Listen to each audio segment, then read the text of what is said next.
we did kind of want to get, since I think there's people here from sort of a lot of different fields, just an understanding of kind of who we're talking to. So if you're in biotech or pharma, could you please raise your hand? That's a lot. Patients or patient advocates? CROs? And then anything else? There's also a lot of anything else. Okay. So I have a few questions I'm gonna ask this group, and then you should have plenty of time. So I think we really want people to ask questions. So please be thinking of questions. So David, before we even get to clinical trials, never mind drugs, maybe could you just kind of frame at a high level what are some of the issues for patients in getting a diagnosis for a rare disease, and at a high level, what do you think we can do about them? Sure, thanks, Robert.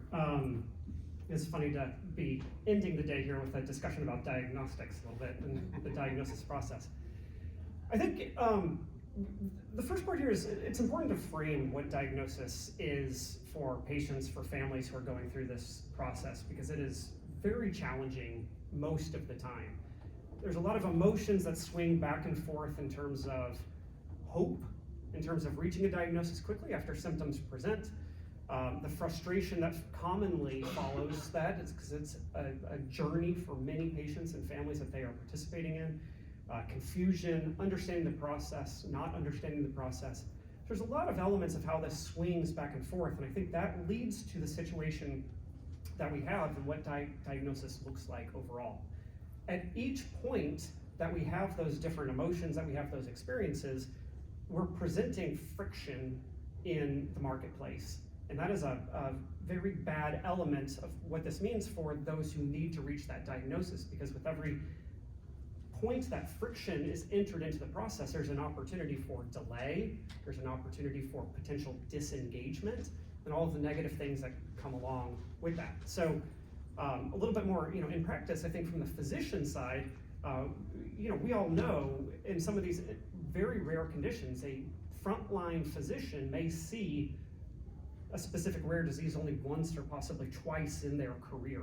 So they are not aware oftentimes of what to be looking for, to have that suspicion, to be thinking about something deeper may be going on here, or they may not know that a diagnostic test exists, or they may not be familiar with a referral pathway to get to a specialist who can confirm that diagnosis.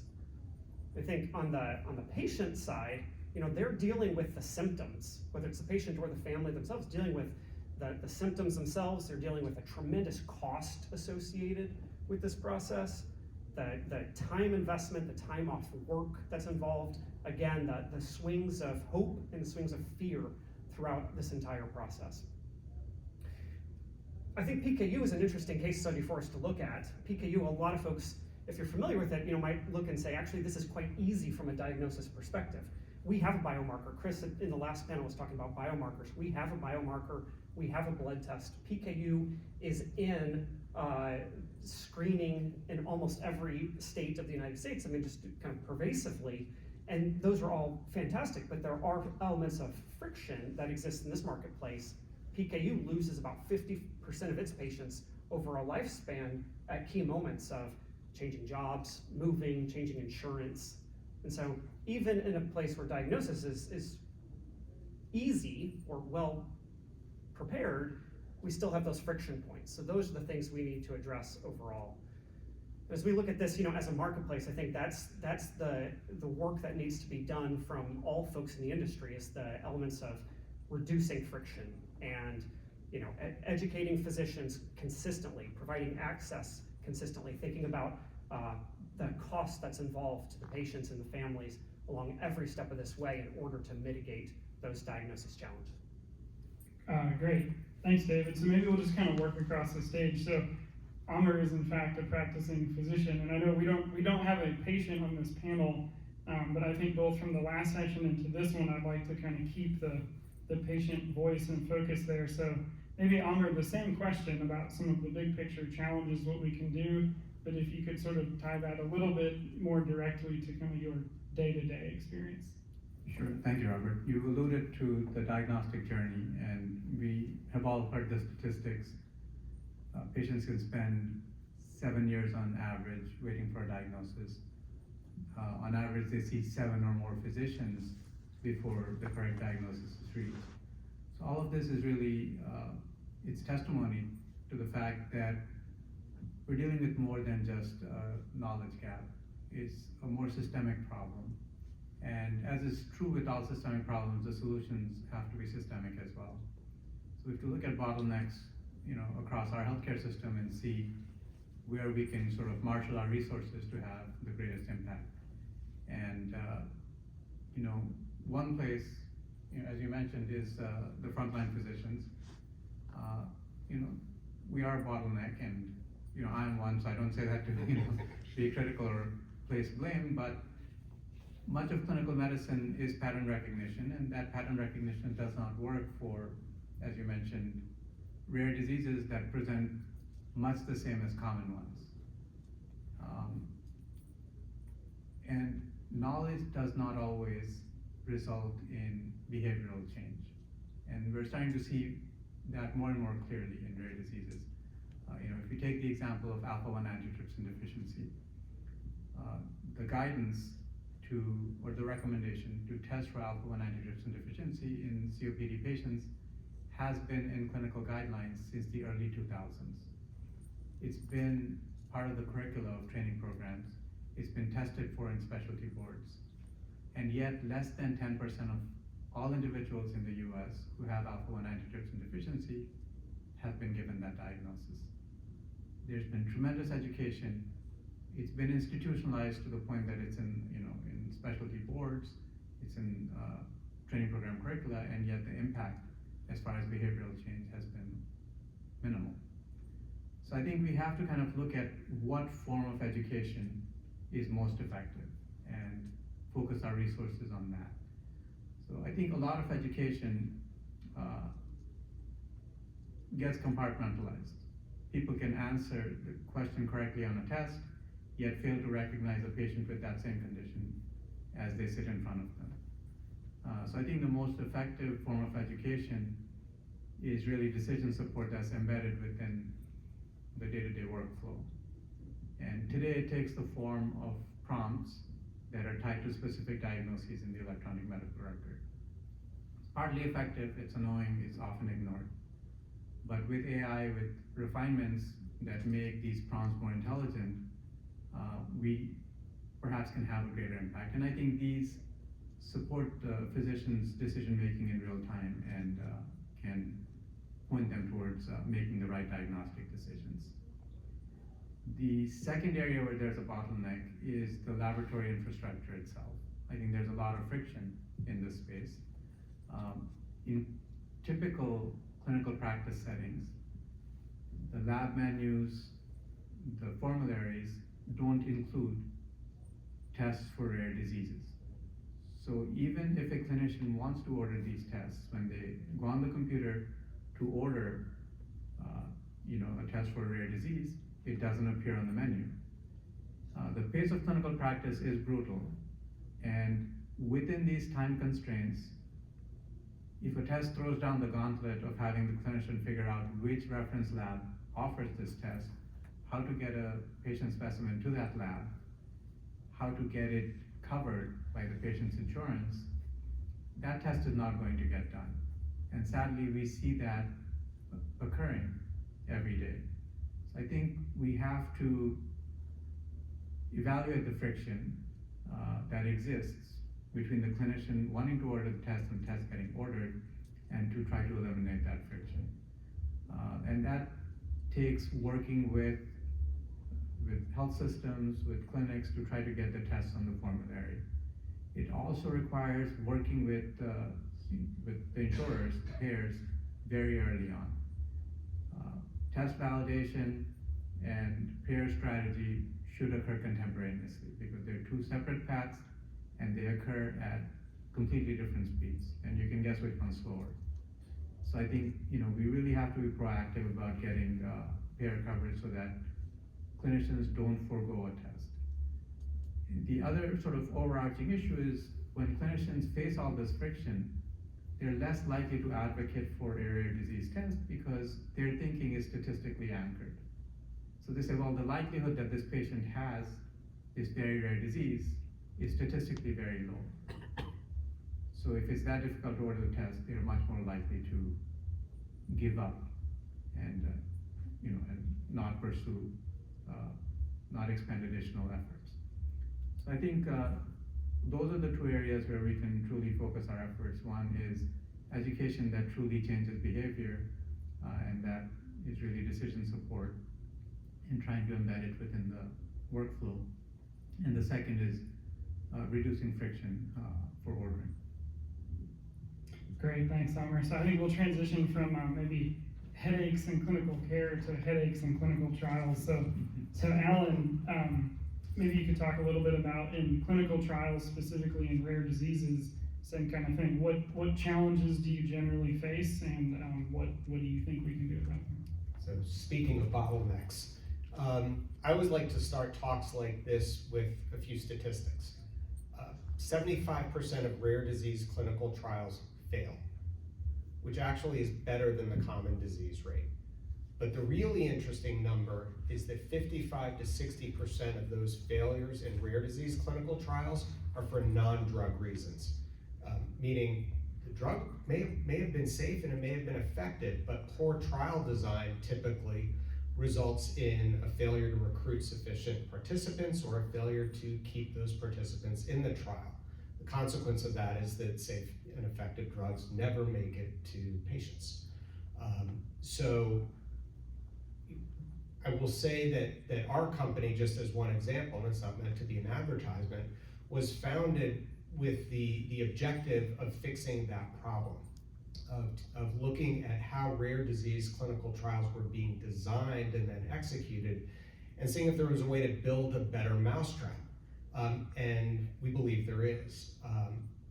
One of the things you have to understand with rare disease, and I suspect everybody in this room already knows it, is that most of those patients, most of those participants who need these trials are pediatric.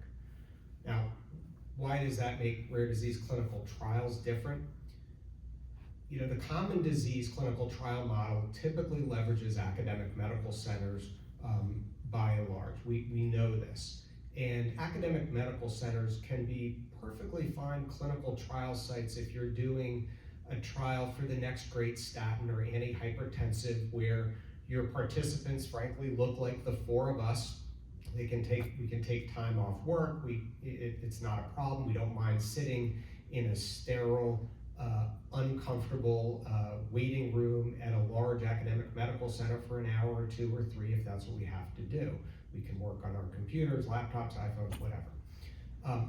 But if the participant is pediatric, perhaps it's not just a question of taking a pill, it's an infusion. And maybe that infusion requires monitoring for several hours after the infusion. And maybe the infusion has to be given 2 or 3 days in a row, or maybe it's weekly. Think about what that means, not just for the child, but for the child's parent, because anytime a pediatric participant needs to go to a clinical trial site, they've got to bring at least one parent with them, sometimes 2, and sometimes siblings. Well, academic medical centers are a terrible venue to attract a pediatric patient in that situation. So one of the things we need to do is think about not just trial design, but also what do the clinical trial sites look like? Are they going to be attractive, hospitable places for children and parents and siblings? If they're not, if you don't design the trial site that way, you're going to have difficulty attracting participants to enroll at the front end. And even if you get them to enroll, you may have difficulty keeping them in the trial. That is a terrible bottleneck. And to use a baseball terminology, in my opinion, it's an unforced error. It's something we do have the ability to correct for, but we need to talk about the entire clinical trial process differently. It's not just about safety and efficacy, it's about the patient experience. And I think it's very easy to talk about patient-centric trials, but I think we need to do a much better job of thinking about what does that actually mean. Our clinical trial site, for example, We have flat screen TVs in every treatment room.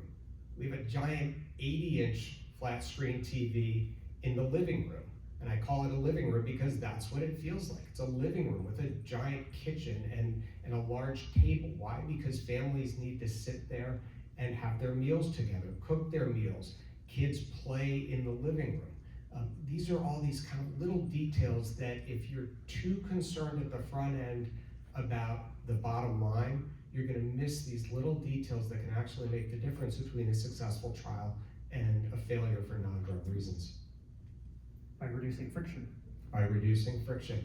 And again, I have to give credit where credit is due. I can't take credit for any of this. Rob Freistadt was a huge part of operationalizing this idea, which really was just an idea.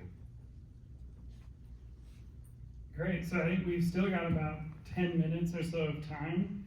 So anybody who has a question, please ask it. You can't ask a question. I just gave you. Oh no, I have questions. No. Hey guys, thinking back to the last presentation in the Duchenne space, we're talking about the measuring walk. You've got these compromised kids, and you're asking them to travel across the country and do things that are physically exhausting. And I feel like we're always at the mercy of somebody who's created these endpoints. And sometimes advocacy plays a role, sometimes it's the thought leaders, but you kind of end up stuck with what may or may not make sense. So I don't know if I have a question as much as how do you get ahead of it? How do you change something that just seems pretty monumental to change? Well, I'll take a stab at that because we are absolutely trying to change the approach to clinical trials for rare disease, and it's hard. 6-minute walk test is a great example. That is irrelevant to a lot of people. A lot of people just want to be able to get out of bed, walk to the bathroom. That's more meaningful. How do you change it? It's hard. It's coming and talking at conferences like this as much as you can. Talking to as many people as possible, explaining it. I do find that once I lead with those statistics that I did here, 55 to 60% of rare disease trial failures are for non-drug reasons. Folks in the C-suite tend to open their eyes and their ears when they hear that. I think the challenge is, speaking of bottlenecks, who are the gatekeepers to change? Well, in the clinical trial world, a lot of those gatekeepers, they're not the C-suite individuals at the CROs or the sponsors. The gatekeepers are at different points in the organization, and they're just checking boxes because that's what their mentor told them to do. Somebody told them the only way to do a clinical trial effectively is with a placebo. Somebody told them that. Well, placebo is a horrible idea in a pediatric rare disease because no parent is going to take a child who's stable on whatever the standard of care is, pull them off that to maybe take a sugar pill. But I find that when you talk to the CEOs, to the COOs, to the CSOs, they get it, but you gotta get there and talk and keep talking and keep talking. I'd love to jump in on that too, Mark. Thank you for the question. It's a great point. I absolutely agree, Alan. It's, the traditional randomized double-blind placebo-based, control arms for rare disease is a very outdated approach. It doesn't fit a lot of rare diseases overall. I think these endpoints is another, great example that you're raising here. Right now the FDA is in, a lot of discussions around are we requiring the 2-trial kind of historical approach? Are we going to reduce that to 1? What is that going to look like? And I think that the point is, in rare disease, so many of these require a lot of flexibility and to figure out what the appropriate endpoints are, about what the appropriate trial design looks like. And there's not the consistency that you see in the larger disease states.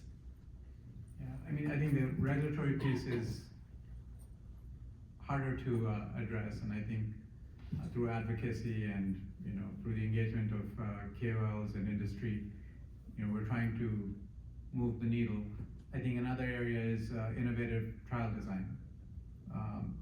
I think this requires some coordination across the various companies that are trying to develop a drug in a certain disease space.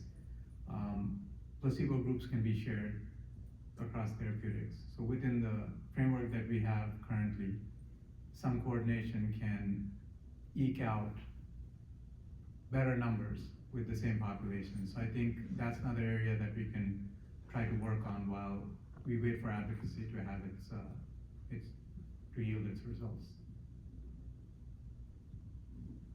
Great. I'm going to close this out. So coming back to the diagnostic journey, I always think about diagnostic journeys and patients falling into two buckets. There's the diagnostic journey for the patient where there is no treatment waiting at the end of that road, and the diagnostic journey where there is one. And so can you guys just talk for, just briefly here about how you see the barriers, or are they different between the two? Is a diagnosis a diagnosis? This is relevant to the conversations we've been having for the last day and a half about patient access and being out in the field and all of these things. Are those journeys different, and do we need to be thinking about diagnosis differently after an asset is available? I can start maybe just by adding more to the question. It is different. I'm curious to hear what these three people think the differences are, but I will say, maybe even upstream of that is if there's no money, resources, time, so on being put into biomarkers and diagnostics, then we can't even consider that question. So I think we'll see kind of, what are the two different roads, but I think it is a bit of a chicken and an egg thing, and kind of what entices, the sort of creation of a testing program and all that. But I would argue that, and I don't have a great answer to this, that if you're not willing to sort of put some poker chips down on doing the research, not really development, but research on biomarkers and the basic biology of the disease, you don't even get to kind of have that question. So I think, and that's the current funding all those things, that's actually becoming a real problem. So I'll leave it there. Okay, I can take a second stab at it. So I think the overarching theme is that diagnostics is a gateway to therapeutics, and we have an environment where a lot of rare disease is not diagnosed. We can calculate by allele frequency what the disease frequency is, and we can look at the numbers of patients who've been diagnosed with that disease, and there's a significant mismatch, and I mentioned that in alpha-1 antitrypsin deficiency. So I think we really do need to have better biomarkers that are available at scale easily near patient to diagnose rare diseases so that therapeutics can reach the patients who need them. Now, the challenges that exist specifically in rare disease, I think one is the science is there, but the commercialization of the science into a lab that can be run in a scale CLIA lab is often not, because the commercial incentive for a lot of people doesn't exist because of numbers of patients who are involved. So, the challenge is getting the science from, theory, from research to a commercial product. And you're working with fewer resources. The traditional validation pathways are more challenging in rare diseases because fewer people have them. It's harder to access samples. A lot of times tests are developed with smaller validation cohorts, so there are differences in cutoff values between tests. So I think those challenges exist, which are different than diagnostics in other disease states. The other is adoption. Even though there's knowledge, physicians don't always think of rare diseases, and they don't often order the tests for all the reasons we talked about. And the third is reimbursement. Science usually is way ahead of policy. Policy can lag for years and years. In rare diseases, it can lag a decade. And yet, the ordering physicians, the patients, it's important to them that when a test is ordered, that it's covered by insurance.